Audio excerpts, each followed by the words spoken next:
Yo conocí a José porque me llegó a través de la Unión de Actores una newsletter donde se anunciaba un taller de dramaturgia actoral en el Nuevo Teatro Fronterizo, y en aquella época no era muy habitual el término dramaturgia actoral, que ahora quizá estamos más familiarizados, pero a mí me llamó mucho la atención porque entendía que tenía que ver con la escritura, pero también con la interpretación. Y como yo había estudiado interpretación, dije, pues me voy a apuntar así un poco a lo loco, o sea, en el sentido de... ¿Y recuerdas el subtítulo del taller, aparte de dramaturgia actoral? No, no me acuerdo. Menos sentir y más pensar. Pues entonces por eso, yo que soy castellana y no soy muy de sentir, dije, esto es lo mío. Eso es lo mío. Entonces, bueno, pues me apunté, éramos un grupo, éramos numerosos, 16 o 15, sí. Y quedamos fascinados, porque yo recuerdo salir de aquel taller siempre muy estimulada a nivel creativo. José tiene unos protocolos que uno lee por primera vez y parecen de álgebra, pero lo que crean son situaciones dramáticas, dramatúrgicas, realmente complejas. Entonces, bueno, lo que él comenta siempre, ¿no? que los actores también son co-creadores de las piezas, y entonces esos protocolos te obligan a estar no solo pendiente de la actuación, sino también de conceptos dramatúrgicos. Este es un trabajo de dramaturgia actoral que yo lo llevo haciendo ya desde mi época de profesor en el Institut del Teatre de Barcelona. O sea, te hablo de mediados de los 70, la segunda mitad de los años 70, en donde yo empecé a inventarme ejercicios de improvisación, pero con pautas, con constricciones, para, de alguna manera, compensar la hipertrofia de la emoción, de la espontaneidad, de la verdad, que era un poco la mitología que en aquel momento predominaba en el arte del actor y que sigue predominando en muchos ambientes. Y era un trabajo que, en el marco del instituto, claro, yo tenía que restringirlo a una parte del trimestre, porque había que cumplir un programa más o menos oficial, y luego lo estuve haciendo en lugares a donde se me invitaba, ¿no? Especialmente cuando empecé a viajar a América Latina, en el 85. Pero ¿qué pasaba? Que eran siempre talleres de corta duración. Eran siempre talleres de 2 semanas o de 3 semanas, pero solo 2 días a la semana. Entonces yo siempre me quedaba como una especie de coitus interruptus, ¿no? Porque cuando el grupo empezaba a asimilar los conceptos, las herramientas y hasta la ideología, diríamos, de la dramaturgia actoral, aquello se acababa y el siguiente taller en otro país, con otro grupo, pues era nuevamente empezar de nuevo siempre. Entonces, claro, con este grupo que estaba en Madrid, que era gente de alguna manera que tenía, bueno, pues facilidad para asistir regularmente, pensé que era la posibilidad de mantener una investigación prolongada. Por lo que he hablado yo con los compañeros y las compañeras del grupo, nos cambió la vida, pero a mí literalmente. ¿Y cómo ha sido desde ese momento vuestra relación como maestro y discípula? No tendré vida suficiente para agradecerle a José todo lo que me ha enseñado, lo que me sigue enseñando, porque además cuando yo di con la cabeza y con el cuerpo en la corsetería, en aquella época estaba yo muy peleada con la escritura, me aburría, venía del mundo del guión, bueno, donde la estructura es un poco más precisa, ¿no? Primer acto, punto de giro, que es maravilloso y me alegro mucho de haber pasado por ahí, pero ya me aburría. Y claro, fue como, no sé, a mí se me abrió todo un campo de posibilidades. Yo supongo que lo que hiciste también fue apuntarte, quizá relativamente pronto, a alguno de los talleres de escritura dramática que yo hacía también allí, ¿no? Porque en dramaturgia actoral se trabaja a partir de la improvisación de los actores. Los talleres de dramaturgia textual es papel y lápiz. Estaba pensando, el primero que hice fue el de Bye Bye Aristóteles. O sea, claro, imagínate, justo venía de estructura aristotélica, tal, que me encanta y todo bien. Pero lo que digo, ¿no? Ya estaba un poco cansada y me notaba que acartonaba el proceso a los personajes, como que yo quería imponerles llegar a esos puntos de giro que había construido como con cierto artificio, y entonces notaba que eso, no sé, no me... Entonces de repente este taller de Bye Bye Aristóteles, que viene a cuestionar pues esa estructura tan cerrada, sí. Basada en la intriga, en la trama, conflicto, etcétera, etcétera, ¿no? O sea, que son dos territorios paralelos, ¿no? Que en mi trabajo se enriquece mutuamente. Yo aprendo mucho de lo que los actores y actrices crean a partir de las improvisaciones y luego eso yo lo pirateo o bien para los programas de dramaturgia textual o bien para mi propio trabajo de dramaturgo. Por eso a mí el apelativo de maestro a veces me produce una cierta incomodidad. Precisamente te quería preguntar cómo es esto de acompañar a toda esta gente, ¿no?, en su proceso de crecimiento, si te da muchas satisfacciones o si también te da algún disgusto. Bueno, no vamos a caer en el tópico de relacionar, que podría hacerse, ¿no?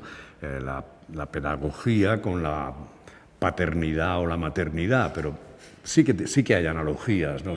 El ver, entre comillas, crecer, ¿no?, a jóvenes autores, actores, ver cómo empiezan a ser reconocidos, empiezan a tener una proyección y tal. Pues yo me imagino, como yo también soy padre, ¿no?, que pertenece al mismo ámbito neuronal que las satisfacciones, las inquietudes que produce el crecimiento, el desarrollo y la autonomía, la independencia de los hijos, ¿no? Porque yo creo que yo he tratado siempre, tú me lo puedes decir, Eva, de evitar imponer ningún tipo de poética, de temática, de estética y, sobre todo, no clonar autores. Todo lo contrario, ¿no? Ofrecer de manera, además, absolutamente generosa todas las herramientas que de alguna forma a ti te han podido servir en tu proceso y luego cada alumno, cada alumna, por lo menos de los compañeros que conozco más, creo que nada tiene que ver la escritura de ninguno de nosotros, a pesar de haber estudiado con José. Ya digo que yo aprendo, yo diría casi tanto como ellos en el trabajo pedagógico, porque para mí aprender es sobre todo compartir, es sobre todo poder comunicar, ¿no?, esa zona tan, diríamos, ¿no?, brumosa, ¿no?, de los procesos creativos, y en ese sentido pues el ponerlo en común, ¿no?, a través de una supuesta enseñanza a mí me sirve de mucho. Estamos hablando mucho de nuevo teatro fronterizo, de la corsetería, pero creo que estaría bien también explicar, bueno, pues cuál es la filosofía de esta institución y este espacio, ¿no? Yo podría decir que el nuevo teatro fronterizo es el último avatar, por ahora, pero creo que ya es el último, definitivamente, de una tendencia que ha estado siempre en mi trabajo desde que descubrí el teatro en la Universidad de Valencia. De hecho, lo había descubierto antes. Entonces, desde aquella época ya me di cuenta de que el teatro no podía ser ajeno al mundo intelectual, al mundo filosófico, al mundo científico, a la teoría, que no era solo una práctica. Y entonces ya fundé en el año 60, cuando yo tenía 20 años y estaba todavía en la carrera, el aula de teatro de la Facultad de Filosofía y Letras de Valencia, ¿no? Al año siguiente, el seminario de teatro, en donde se combinaba la teoría con la práctica. Luego, el grupo o sea, yo me he pasado la vida montando tinglados. Eres, ¿no?, un conspirador. Una especie de conspirador para que la gente de teatro se reúna, comparta experiencias y, sobre todo, se abra a otros ámbitos del pensamiento, del conocimiento y de la realidad, ¿no? Uno de mis 14 lemas es: al teatro nada de lo humano le es ajeno, ¿no? Y aparte, como mi primer maestro fue Bertolt Brecht, yo heredé ese planteamiento de que somos los hijos de una era científica y no podemos considerarnos artistas si no estamos permeables a lo que está ocurriendo en el terreno de las ciencias en general, aparte de las otras artes. Entonces, bueno, de ahí nació el intento de abrir este pequeño espacio en un barrio además tan característico como Lavapiés, en donde ya era imposible negar la multiculturalidad. O sea, en otros barrios de Madrid, de Barcelona, uno puede creer que está en Europa y que Europa sigue siendo una fortaleza. En Lavapiés, entre otros ámbitos españoles, eso es imposible. Y yo tengo otro de mis lemas, es: el mundo será mestizo o no será. Quería hablar de esta forma de trabajar en la corsetería tan cercana, tan colaborativa. ¿Es algo común o es algo que está desapareciendo? No lo sé, pero es cierto que es un rasgo de la corsetería, ¿no? Hacer como sinergias para sacar proyectos adelante o para investigar. Cuando yo decidí abrir la corsetería, partía de la ausencia de una dinámica que ya en Barcelona, en la Sala Beckett, se había dado y que yo aquí en Madrid no la percibía. Hubo un periodo muy importante que fue cuando Guillermo Heras dirigió el Centro Nacional de Nuevas Tendencias Escénicas, en lo que era entonces la Sala Olimpia, ¿no?, que hoy es la sede del Teatro Valle Inclán, del CDN. Allí sí Guillermo Heras impulsó una dinámica de formación dramatúrgica y se formaron autores y autoras que hoy en día son dramaturgos reconocidos en español. Y era lo mismo que estábamos haciendo en Barcelona. El papel del dramaturgo también está cambiando en el sentido de que cada vez se implica más en los montajes y en colaborar con el resto del equipo, ¿verdad? ¿Cómo sucede esto? Yo creo que, y lo hemos hablado muchas veces también, que empieza a ser como muy necesaria una comunicación estrecha entre dramaturgia y dirección, porque es cierto que yo también, y ahora hablo como directora, en la escritura me permito tensionar mucho las leyes de la lógica o de la lógica propia que estoy creando, probar, investigar y demás, y sin embargo en dirección y en interpretación seguimos con patrones antiguos y, o sea, seguimos dirigiendo a los actores en base al objetivo, y me pregunto si desde la dramaturgia ya no se está recurriendo a esos conceptos que hacemos desde la dirección y desde la interpretación, que es algo que exploramos en dramaturgia actoral. Por eso nos resulta muy útil para eso. Claro, entonces yo creo que tiene que haber más comunicación entre dramaturgia y dirección y que esto limaría tensiones y si, bueno, nos permitimos explorar e investigar conjuntamente, los textos que se están creando ahora, es decir, desde dónde enfocamos la escena, vamos a probar cosas y vamos probando con textos actuales, pues quizá podamos hacer avances, pero bueno, es complejo.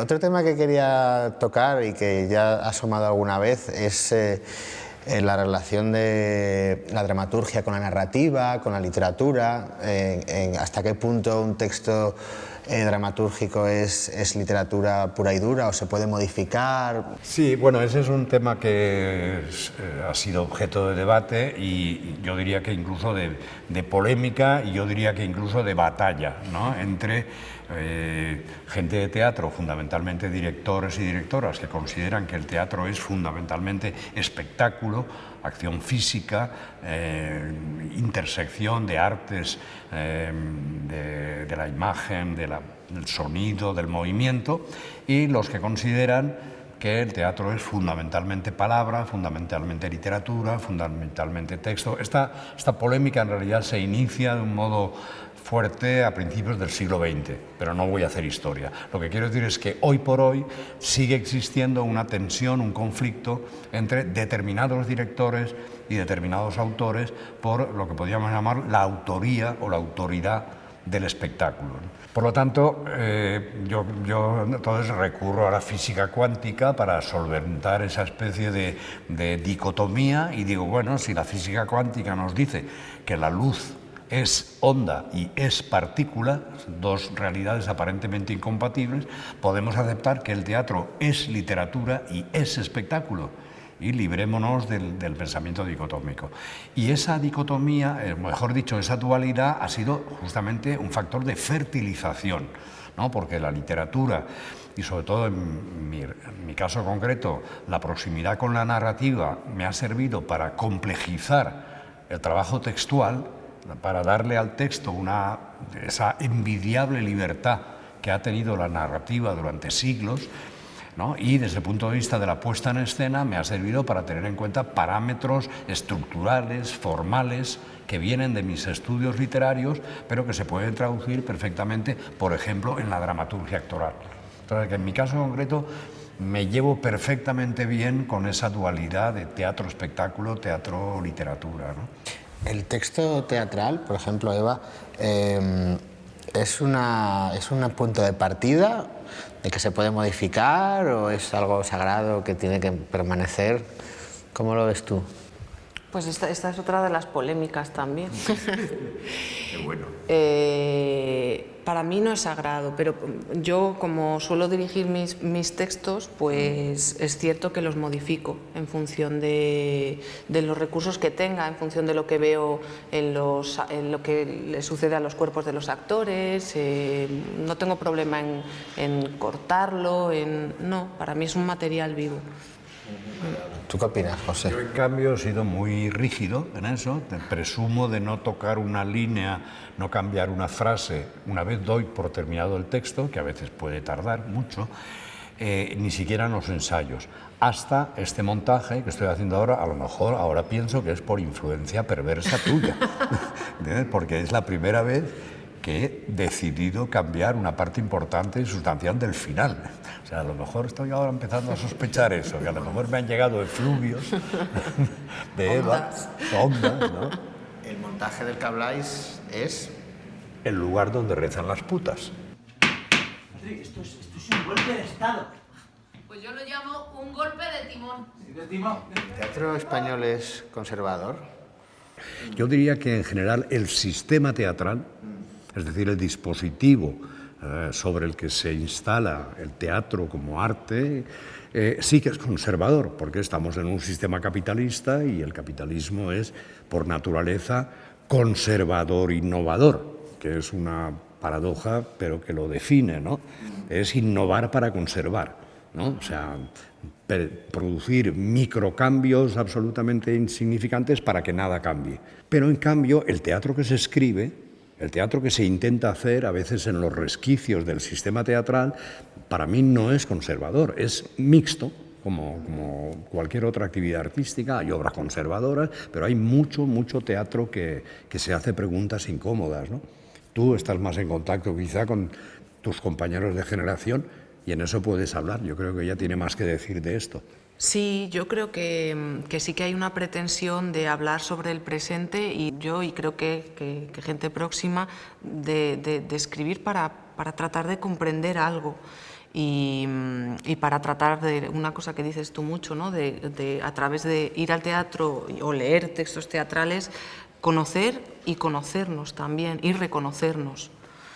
Entonces, yo sí creo que hay una pulsión en la escritura muy innovadora, que se está haciendo como muy elástica la forma para ver, bueno, pues hasta dónde se puede estirar la cuerda en los límites de la teatralidad. Nosotros estamos aquí para cosas importantes, estamos aquí para trabajar y para gobernar, y eso es lo que hacemos, trabajar y gobernar con ahínco, trabajar y gobernar concienzudamente y trabajar y gobernar por el Todo bien. esto para decir que el teatro, para mí, sobre todo, es juego y la escritura también. Cuando me pongo a escribir me siento como cuando me pongo a actuar y a interpretar. Siento que estoy creando un espacio de juego donde me sorprendo a mí misma, donde bueno, es otra realidad y me siento como la niña que fui. El teatro tiene también una dimensión ritual, yo diría, tiene algo de rito ateo, ¿no? Pero yo diría que de una forma más intensa tiene que ver con lo lúdico, ¿no? No olvidemos, además, lo lúdico es una dimensión antropológica importantísima. No hace falta ir al libro de Huizinga, Homo Ludens, ¿no? Para entender la historia humana atravesada por una dimensión del juego en sus muchos aspectos importantísimo.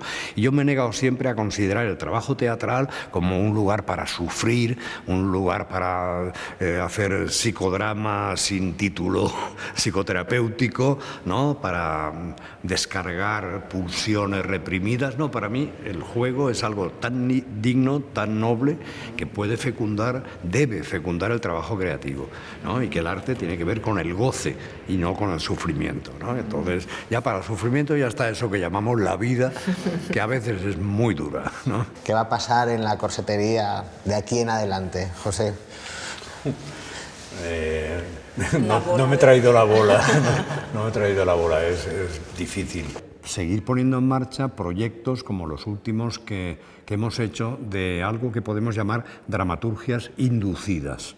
tanto el tema de los inmigrantes como de los refugiados, como de los colectivos en riesgo de exclusión, etcétera, son dramaturgias que han sido inducidas, o sea, inducimos a una serie de autores y autoras a que escriban sobre determinados temas que nosotros consideramos que están ausentes del panorama teatral. Pero tenemos temas todavía para... Porque, por ejemplo, yo llevo años queriendo también abrir un ciclo de textos escritos que sea defensa de la laicidad. Parece ser que estamos en un estado laico, ¿verdad? Yo eso no lo noto. Yo creo que todavía hay que remover el asunto de que somos un Estado laico y, por lo tanto, toda esa problemática de cuando vemos la interferencia no solo ya de la Iglesia, ¿no?, sino de la ideología reaccionaria y católica en asuntos como, por ejemplo, el arte, yo creo que hay que sacar las espadas o por lo menos hay que plantearlo a nivel del teatro. O sea, el teatro es un territorio en donde toda la temática colectiva, comunitaria, ciudadana, puede ser dilucidado. Y este sería uno de los temas pendientes. Pero para eso hace falta que las nuevas generaciones tomen el timón, porque yo ya estoy a punto de retirarme, ¿no? Y entonces a mí me gustaría que surgieran proyectos como este en el que está metido Eva, del que quiero que os hable, ¿no?, porque es para mí el ejemplo de lo que tiene que ser la corsetería. Un espacio donde alguien que no soy yo toma iniciativas. Yo creo que hay muchos proyectos impulsados ya pues por quienes hemos pasado por todos los talleres que se han ido haciendo allí. Creo que sí que sigue ese espíritu colaborativo del que habla José, y el proyecto al que se refería él, que se llama Mujeres que crean, mujeres que inspiran, que lo coordino yo y surgió un poco porque... Y esto me ha costado alguna polémica, pero bueno, lo voy a decir porque es lo que pienso. Realmente yo me di cuenta de que no existen muchos manuales sobre teoría teatral escritos por mujeres. Puede que existan, pero no, el número es irrisorio en comparación con los manuales escritos por hombres. Entonces me preguntaba qué consecuencias tendría esto. Hablo de manuales de dirección o de dramaturgia o de interpretación, incluso como que los métodos han sido impulsados y promovidos e ideados por hombres. Entonces yo no sé qué implicaciones tiene, pero sé que tiene implicaciones. Y decidí crear un taller anual donde fueran las mujeres las portadoras de conocimiento. Y es increíble cómo realmente estas mujeres a mí me están inspirando mucho, y son mujeres que tienen muchísimo que decir, mucho que aportar, y sin las cuales el teatro actual no sería lo mismo. Yo creo que es un buen final, ¿no? Una cosa que mira al futuro, etcétera, etcétera.